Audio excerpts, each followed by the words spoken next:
prends le fait d'avoir eu des études comme une chance. Et je voudrais partager ça et parler de ça. Parce que toutes mes sœurs, vous savez, ils parlent de réussite, entre guillemets. C'est quoi la réussite? Pour moi, c'est arriver à faire ce qu'on a envie de faire et élargir son horizon. Donc, je n'ai pas d'autre mystère à cacher. Mais la seule clé pour moi, c'est l'éducation. Pour moi, le savoir, c'est la meilleure clé pour avancer dans la vie. Maintenant, ça peut sembler enfoncer des portes ouvertes quand on parle de ça en étant en Europe.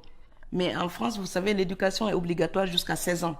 Donc du coup, les lycéens, quand vous dites « Ah, le lycée, c'est formidable », ils disent bah, « Elle va nous assommer comme les parents et comme les profs ». Mais oui, mais en Afrique, je ne me lasserai pas de les assommer. Oui, l'éducation, c'est une clé parce qu'elle a changé ma vie.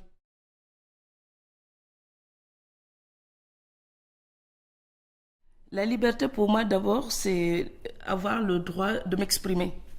La liberté pour moi, vous savez, quand il y avait la tragédie de Charlie Hebdo, j'étais à la manifestation de Strasbourg et quelqu'un qui voulait prendre une photo m'a demandé pour toi c'est quoi aujourd'hui la liberté.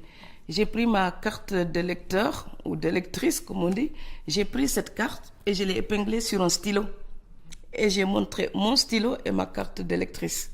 Donc voilà, le stylo me permet de m'exprimer. Ma carte d'électrice me permet de participer au débat public et de dire ce que je pense. Peut-être que je n'ai pas le pouvoir de changer les choses, mais j'ai le droit de dire ce que j'en pense.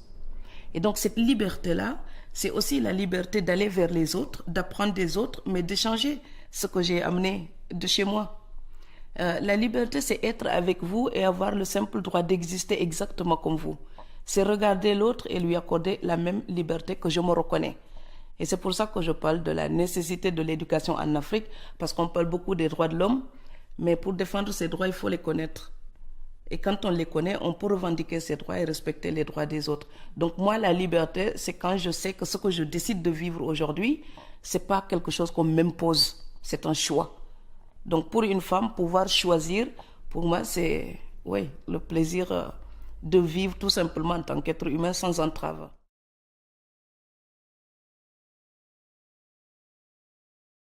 En Afrique, l'accès à l'éducation, la grande éducation, ça reste plus difficile pour les femmes. Pourquoi? Parce qu'on a encore des archaïsmes qui demeurent. Donc, quand il y a parfois des difficultés dans la famille, pour le cas que je connais le mieux, le Sénégal, dans les zones rurales, ce sont souvent les filles qui quittent, qui vont aller travailler en ville pour aider la famille. Moi, je trouve que c'est un mauvais calcul.